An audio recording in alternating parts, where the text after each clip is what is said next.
What is up, members of the Storm? And I just realized that I haven't been talking about Oblivion Rogue. Shout out my man, the Black Macedonji, for putting me on this series all those years ago. So the general premise is that the year is 2121 and there's a plague sweeping the land. And trust me, this plague's horrid. I love it. Go back to the whole story. The plague is bad and there's only one country left that is plague-free.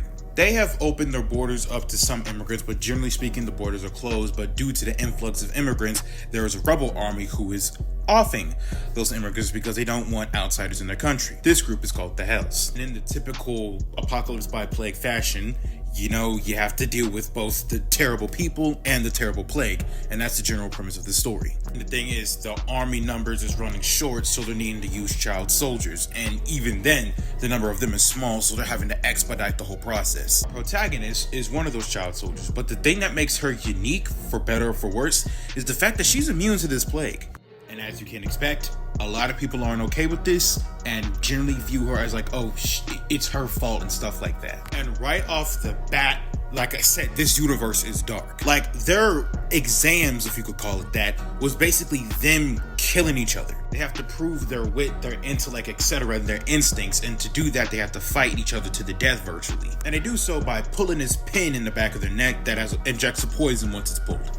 And it's not just the test that's crazy. It's these kids that is crazy. She pulled it's like, oh, I want to see if they were telling the truth. Oh, looks like you are gonna die. Okay. Since we got the plot and general premise out the way, now it's time to tell you about the things that I love about this story.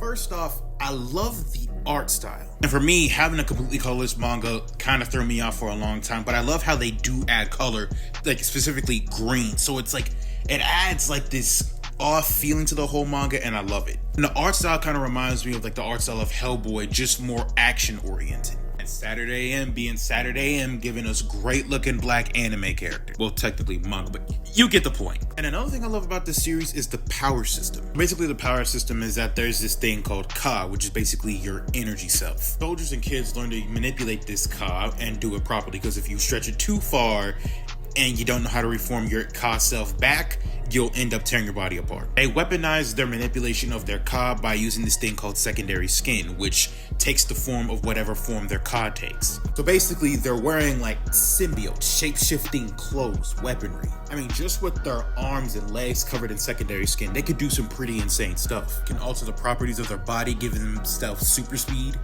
They can even become virtually unkillable by extending it to their entire body. Heck, that same kid even learned to use that ability to even turn his body into a projectile. But besides the power system and the high quality combat, I like how they make sure to remind the readers that, hey, normal kids wouldn't really function well in this environment. Because while they do have the psycho kids that will just kill, like, oh, I just want to see what happened, they still do have normal kids that have to learn to adapt to this environment. Be like, hey, does this killer be killed? You can't get caught up in, oh my god, I had to kill somebody. You need to move on. Or soldiers, this is what we gotta do kind of thing. And one thing I'm really excited to see is where they take this whole plot point of her being immune to the virus. I have an idea and maybe go down the line of like, oh, we could develop a cure from her DNA, but with this being a seinen manga, I have a feel like it's gonna be a much darker and twisted plot point. And well, I'm excited for it. Anyways, if you're like me and you like dark fantasy and dark science fantasy, this is definitely a must read, and I'm so glad this is being published at Saturday AM.